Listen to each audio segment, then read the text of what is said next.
शरद पवार देशातले भ्रष्टाचारांचे सर्वात मोठे सरदार. पुण्यामधून विधानसभेचं रणशिंग फुंकताना शहांचा हल्ला बोल. पद्म पुरस्काराची आठवण करून देत सुप्रिया सुळेंचा पलटवार.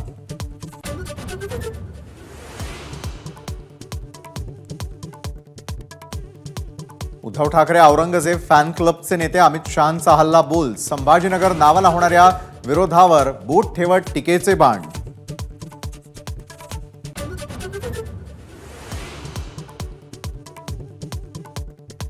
मराठ्यांना ओबीसी मधून आरक्षण मिळावं की नाही ते स्पष्ट करा. देवेंद्र फडणवीसांचं ठाकरे पवार पटोलेंना चॅलेंज. पवार सत्तेमध्ये आले की मराठा आरक्षणच जातं, अमित शहांचा आरोप.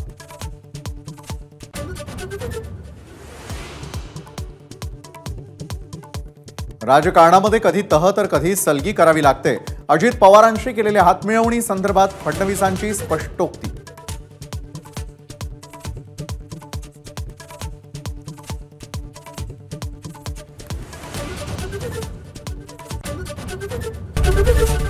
एबीपी माझा, उघडा डोळे बघा नीट.